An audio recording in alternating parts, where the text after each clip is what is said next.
പിതാവിൻ്റെയും പുത്രൻ്റെയും പരിശുദ്ധാത്മാവിൻ്റെയും നാമത്തിൽ ആമേൻ. എൻ്റെ പ്രിയപ്പെട്ടവർ, ഇന്ന് നവംബർ 25 ചൊവ്വാഴ്ച. അമ്മേ പരിശുദ്ധ അമ്മേ, അമ്മേ പരിശുദ്ധമേ, ദൈവമാതാവേ, കൃപാസനത്തിലൂടെ ഞങ്ങളുടെ ദേശത്തിനും അമ്മ മധ്യസ്ഥം തേടി തന്ന എല്ലാ അനുഗ്രഹങ്ങൾക്കും കൃപകൾക്കും ഞങ്ങളിപ്പോൾ ഹൃദയം നിറഞ്ഞ നന്ദി പറയുന്നു. അമ്മേ പരിശുദ്ധമേ, ദൈവമാതാവേ, 2004 ഡിസംബർ 7 ഉച്ചകഴിഞ്ഞ് 2:30 കൃപാസനത്തിൽ സംഭവിച്ച അമ്മയുടെ പ്രത്യക്ഷപ്പെടലിനെ കുറിച്ച് തിരുസഭയ്ക്ക് സമർപ്പിച്ചിരിക്കുന്ന പഠനരേഖകളുടെ സഭാത്മകമായ പഠനം ആരംഭിക്കുവാൻ ഞങ്ങൾ പ്രാർത്ഥിക്കുന്നു. അമ്മേ പരിശുദ്ധമേ, ഭൂസ്വർലോകങ്ങളുടെ രാജ്ഞിയായ അങ്ങേയ്ക്ക് ഭൗമസംരക്ഷണത്തിനായി പ്രപഞ്ചപ്രകൃതിയെ തന്നെ തിരുസഭ പ്രതിഷ്ഠിക്കുവാൻ ഈ പ്രത്യക്ഷീകരണം വഴി ഇടയാക്കണമേ. പരിശുദ്ധമേ, ജപമാല മാതാവേ, സകല കൃപാസനം പ്രാർത്ഥനയോടും ചേർത്ത് ഞങ്ങളിപ്പോൾ പ്രാർത്ഥിക്കുന്ന ഈ കുടുംബത്തിന്റെ പ്രത്യേക നിയോഗം പറ മക്കളെ.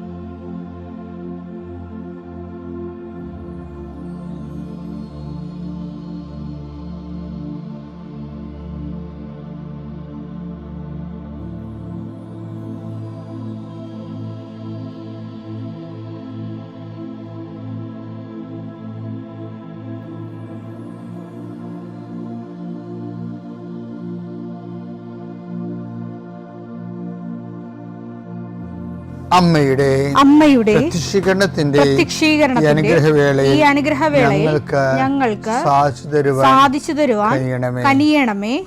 ആമേൻ. വിശ്വാസ പ്രമാണം. സർവശക്തനായ പിതാവും ആകാശത്തിന്റെയും ഭൂമിയുടെയും സൃഷ്ടാവുമായ ദൈവത്തിൽ ഞാൻ വിശ്വസിക്കുന്നു. അവിടുത്തെ ഏകപുത്രനും ഞങ്ങളുടെ കർത്താവുമായ ഈശോമിശിഹായിലും ഞാൻ വിശ്വസിക്കുന്നു.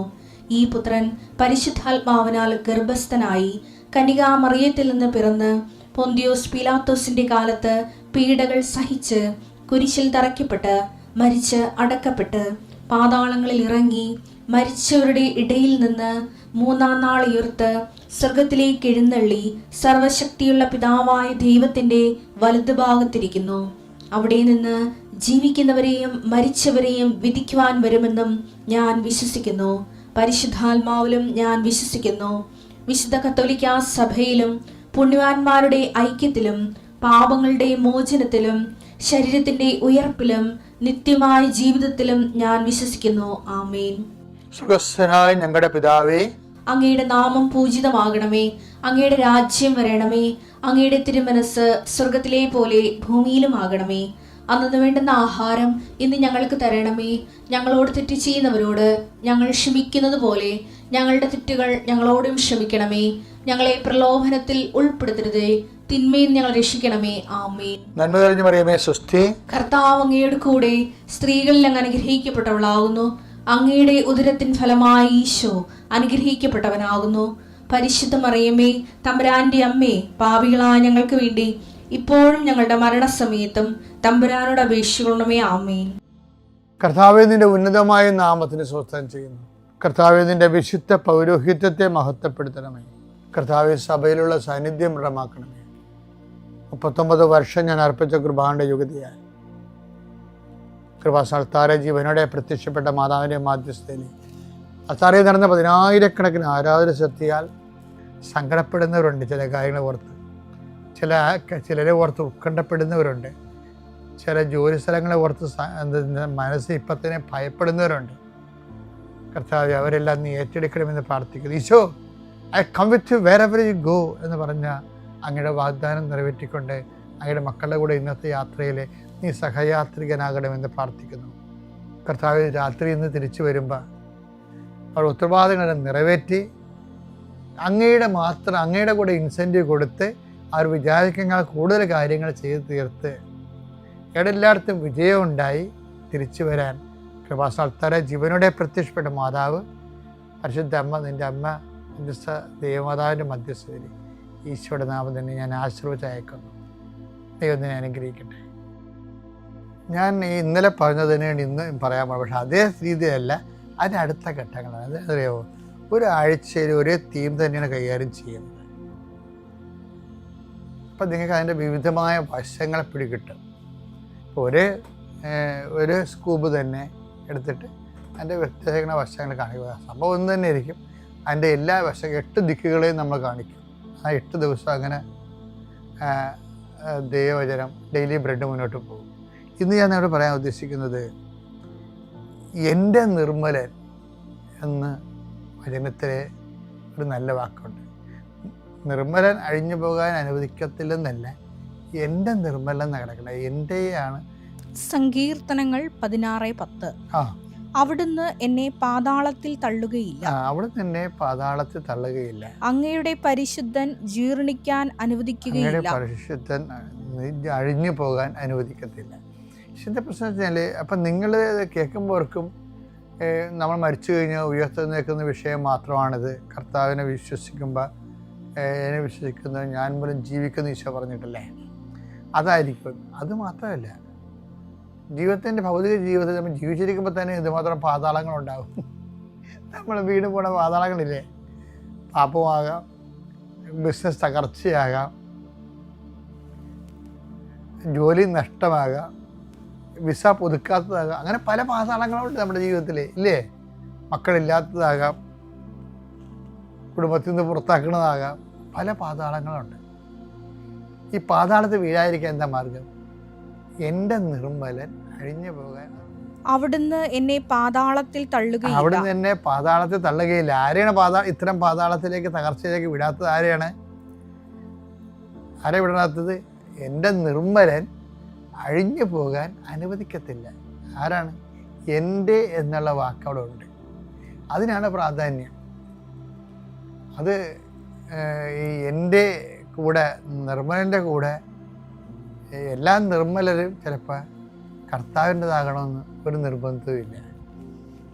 ഇപ്പം എന്തുമാത്രം ആൾക്കാർ, ഇപ്പം നിരീശ്വരന്മാരില്ലേ, നിരീശ്വരന്മാർ ദൈവത്തെ വിശ്വസിക്കാത്തവരും ദൈവത്തെ പുച്ഛവും വെറുപ്പുമുള്ള ആൾക്കാരുണ്ട്. പക്ഷെ അവിടെ ജീവിതം നോക്കുമ്പോൾ അവർ നല്ല മനുഷ്യരാണ്. എല്ലാവരും ആണെന്ന് ഞാൻ പറയില്ല, പക്ഷെ നല്ല മനുഷ്യരുണ്ട്. എൻ്റെ അത്വത്തിൽ നല്ലവണ്ണം കുടുംബം നോക്കുന്നവരുണ്ട്, കുഞ്ഞുങ്ങളെ സ്നേഹിക്കുന്നവരുണ്ട്, ജീവിത പങ്കാളിയെ സ്നേഹിക്കുന്നവരുണ്ട്, നല്ലവണ്ണം അധ്വാനിക്കുന്നവരുണ്ട്, അതുപോലെ തന്നെ നല്ലവണ്ണം സത്യസന്ധമായിട്ടൊക്കെ പ്രവർത്തിക്കുന്നവരുണ്ട്. പക്ഷേ അവരാരും എൻ്റെ നിർമ്മലനാകണമെന്ന് നിർബന്ധമില്ല. നിർമ്മലരായിരിക്കും അവർ, പക്ഷെ എൻ്റെ നിർമ്മലനാകണമെന്ന് നിർബന്ധമില്ല. അപ്പോൾ നിങ്ങൾക്ക് എൻ്റെ നിർമ്മലത്തെ ദൈവത്തിൻ്റെ സ്വന്തം ആൾ, അത് ഒരു ഭയങ്കര ഇതാണ്. ഇപ്പോൾ യേശുക്രിസ്തുവിൻ്റെ സ്വന്തം എന്ന് പറഞ്ഞുള്ള വിഷയമില്ലേ, റോമ 1:6.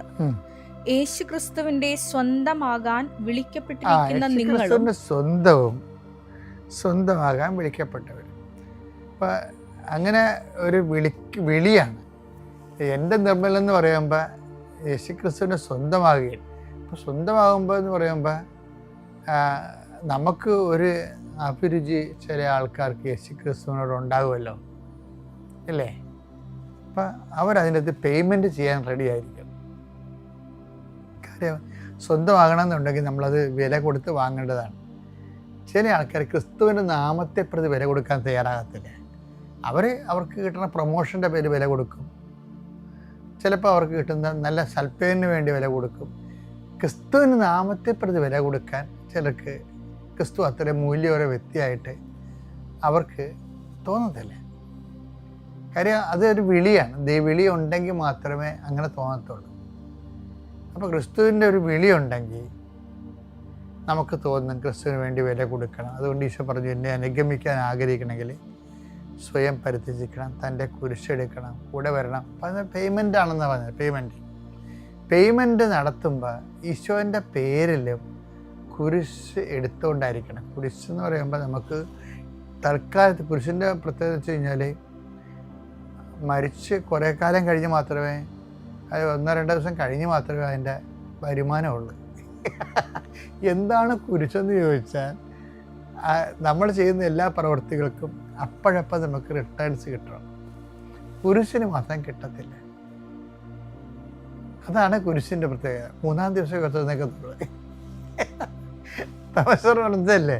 അപ്പോൾ കുരിശെടുക്കുന്ന കാലത്തൊന്നും റിട്ടേൺസ് ഇല്ല നമുക്ക്. അതിന് റിട്ടേൺസ് കുറേ കാലം കഴിഞ്ഞേ ഉള്ളൂ. അപ്പോൾ 3 ദിവസം കഴിഞ്ഞാന്ന് പറയുമ്പോൾ 3 ദിവസം കഴിഞ്ഞ ഉടനെ നമ്മൾ ഡേറ്റ്, കലണ്ടറിലെ ഡേറ്റ് എണ്ണി വെക്കരുത്. ആ 3 ദിവസം എന്ന് പറയുന്നത് ഉയർത്തെഴുന്നേൽക്കുന്ന ദിവസമാണ്. അടക്കി കർത്താവിൻ്റെ നിത്യതയിലാണ്. 3-ാം ദിവസം എന്ന് പറയുന്നത് നിത്യതയാണ് ഉദ്ദേശിക്കുന്നത്. അപ്പം ചില കുരിശിൻ്റെ റീഫണ്ട്, ചിലർ എന്നെ മക്കൾ നോക്കണില്ല അച്ഛാ, എന്നെ പുറത്താക്കി എന്നൊക്കെ പറഞ്ഞ് വരത്തില്ലേ. അവരെൻ്റെ അടുത്ത് വരുമ്പോൾ ഞാൻ അവരെ തൽക്കാലത്തേക്ക് എന്തെങ്കിലും അവരെ അക്കോമഡേറ്റ് ചെയ്യാൻ സ്ഥലം കൊടുക്കുമെങ്കിലും അതല്ല എന്നെപ്പോലുള്ളവർ ചെയ്യേണ്ടതെന്ന് എനിക്കറിയാം. എന്താ കാര്യം? അത് ചെയ്തിട്ട് അത് മാത്രം ചെയ്യാൻ റോട്ടറി ക്ലബ്ബുകാർ മതി ഇവിടെ. അതിനൊരു പുരോഹിതൻ്റെ ആവശ്യമില്ല. ഒരു ഡിപ്രൈവ്ഡ് ആയിട്ട് വീട്ടിൽ നിന്ന് തള്ളി പുറത്താക്കിയ മാതാപിതാക്കന്മാർ അവരൊരു പുരോഹിതനടുത്ത് വരുമ്പോൾ നമ്മൾ അവർക്കൊരു അഭയം കൊടുക്കണം. പക്ഷേ ആ അഭയം പരിപാടി എന്ന് പറയുന്നത് അത് വേണമെങ്കിൽ റോട്ടറി ക്ലബ്ബുകാർക്ക് ചെയ്യാം. അല്ലെങ്കിൽ അനാഥാലയങ്ങളൊക്കെ നടത്തുന്ന ഒത്തിരി പേരില്ലേ, ലേമാനുണ്ട്, അവർക്ക് ചെയ്യാൻ പറ്റും. പുരോഹിതൻ അത് ചെയ്യേണ്ടതാണ്. പക്ഷെ പുരോഹിതൻ അത് മാത്രം ചെയ്താൽ പോരെ. എന്താ കാര്യം? ഇവർ പുറത്താക്കി ഈ മക്കളെ വളർത്തിയിട്ട് അവർക്ക് അതുകൊണ്ട് പ്രത്യേകിച്ച് പ്രയോജനമില്ല. അപ്പം മക്കൾക്ക് വേണ്ടി പണ്ടെടുത്ത കുരിശ് മക്കൾ റീഫണ്ട് ചെയ്യുന്നില്ല. പിന്നെ എന്ത് ചെയ്യും? നിത്യത്തിലാണ് റീഫണ്ട് ചെയ്യണത്. അപ്പം അതുകൊണ്ട് നിങ്ങൾ ഭൂതകാലത്ത് മക്കൾക്ക് വേണ്ടി എടുത്ത കുരിശുകൾ കർത്താവിൻ്റെ നാമത്തിലേക്ക് അക്കൗണ്ട് ചേഞ്ച് ചെയ്യാൻ പറയും. നിങ്ങളത് നിങ്ങളുടെ പേരിലായിരുന്നല്ല അതൊക്കെ ചെയ്തുകൊണ്ടിരുന്നത്. ഞാൻ പ്രസവിച്ച എൻ്റെ മകൻ എനിക്ക് ഞാൻ അവന് വേണ്ടി ഉറക്കം നിൽക്കുമെന്നൊക്കെ പറഞ്ഞ് നിങ്ങളുടെ അക്കൗണ്ടിലാണ് അതെല്ലാം ചെയ്തിരുന്നത്. അതൊന്നും ഇപ്പോൾ റീഫണ്ടബിൾ അല്ലെന്ന് കണ്ടാൽ പിന്നെ ചെയ്യാവുന്ന ഒരു അടുത്ത മാർഗമെന്ന് പറയുന്നത് അത് നിങ്ങൾ ക്യാരി ഓവർ ചെയ്തിട്ട് കർത്താവിൻ്റെ അക്കൗണ്ടിലേക്ക് കൊണ്ടുവരണം. അതാണ് നിങ്ങൾ അതായത് എൻ്റെ നാമത്തിൽ എന്നെ അനുഗമിക്കാൻ ആഗ്രഹിക്കുന്നവൻ സ്വയം പരിത്യജിക്കുക എന്ന് പറയുമ്പോൾ നിത്യതയെ റീഫണ്ടബിൾ ആകുന്നതാണ് കുരിശെന്ന് പറഞ്ഞത് യഥാർത്ഥത്തിൽ. ബാക്കി എന്ത് കുരിശെടുത്താലും ഇപ്പം നിങ്ങളെ കുത്തിയിരുന്ന് പഠിക്കണം, രാത്രിയും പകലും പഠിക്കുന്നു, നിങ്ങൾക്ക് 4 അക്ക ശമ്പളം കിട്ടുന്നു കുറച്ച് കഴിയുമ്പോൾ, അതൊന്നും കുരിശല്ല. പഠനമൊന്നും കുരിശല്ല. എന്താ കാര്യം? പഠിക്കണത് എന്തിനു വേണ്ടിയാണ്? അത് നിങ്ങളുടെ നിങ്ങൾ ജോലി എടുത്തിട്ട് നിങ്ങളുടെ കുഞ്ഞുങ്ങളെ പോറ്റാനാണ്. പല അണ്ണന്മാർക്കും കുഴപ്പമെന്ന് പറയുക 84 വയസ്സ് 82 വയസ്സെന്നൊക്കെ പറഞ്ഞ് കണക്കൂട്ടി നോക്കുമ്പോഴേ ബാലൻസ് ഇല്ല. എന്താ കാര്യം? കർത്താവിന് വേണ്ടി എടുത്ത കുരിശുകളൊന്നുമില്ല. കുറേ കുരിശുകൾ ഭർത്താവിന് വേണ്ടി എടുത്ത്, കുറേ കുരിശ് ഭാര്യയ്ക്ക് വേണ്ടി എടുത്ത്, അതെല്ലാം നിങ്ങൾ തന്നെ അവിടേക്ക് നിന്ന് അതിൻ്റെ വരുമാനം മേടിച്ചു, അവരുടെ ആശ്വാസവും അവരുടെ സന്ധിപ്പൊക്കെ വാങ്ങിച്ച് ടാരിയായി പോയി. റീഫണ്ടബിൾ അല്ലാത്ത സാധനം when we take the name of Jesus Christ, that is the Holy Cross. ക്രോസും ഹോളി ക്രോസും ഉണ്ട്. ക്രോസും ഹോളി ക്രോസും ഉണ്ട് എന്ന് വെച്ച് കഴിഞ്ഞാൽ യേശുവിൻ്റെ നാമത്തിൽ എടുക്കുന്നതാണ് ഹോളി ക്രോസ് എന്ന് പറയുന്നത്. അല്ലാതെ സാധാരണ വരുന്ന മനുഷ്യന്മാരെല്ലാം എടുക്കുന്നത് അവർക്ക് വേണ്ടി എടുക്കുന്ന കുരിശ് സാധാരണ കുരിശാണ്. റീഫണ്ടബിൾ അല്ലാത്തതും യേശുക്രിസ്തുവിൻ്റെ നാമത്തിലെടുത്തിട്ട് യേശുക്രിസ്തു റീഫണ്ട് ചെയ്യുമെന്ന് പറഞ്ഞിരിക്കുന്ന സംഭവത്തിനെയാണ് കുരിശെന്ന് പറയണത്. അപ്പം അത് എൻ്റെ ഈ കുരിശ് കർത്താവിൻ്റെ നാമത്തിൽ എടുത്തു കഴിഞ്ഞാൽ നമുക്ക് ഒരു കുരിശ് റീഫണ്ടബിൾ അല്ലെങ്കിൽ ആ കുരിശ് ഹോളി ക്രോസ് ആകാൻ സാധ്യതയുണ്ട്. അത് യേശുവിൻ്റെ നാമത്തിൽ എടുത്ത് കഴിയുമ്പോൾ നമുക്ക് എൻ്റെ നിർമ്മലനാകും. ഓക്കെ അല്ലേ? വളരെ ക്രിസ്ത്യാനിയായിട്ട് ജീവിത കാര്യമല്ലേ, എൻ്റെ നിർമ്മലനാകണം. അത് സ്റ്റാറ്റസാണ്. ഓക്കെ അല്ലേ? Thank U.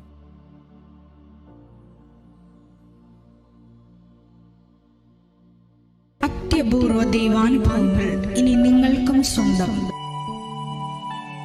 ഈ യൂട്യൂബ് ചാനൽ ഇതുവരെ സബ്സ്ക്രൈബ് ചെയ്തിട്ടില്ലെങ്കിൽ ഇപ്പോൾ തന്നെ സബ്സ്ക്രൈബ് ചെയ്യുക. ഈ വീഡിയോ ഇപ്പോൾ തന്നെ നിങ്ങളുടെ സുഹൃത്തുക്കൾക്ക് ഷെയർ ചെയ്തുകൊണ്ട് കർത്താവിൻ്റെ പ്രേക്ഷിതരാകുക.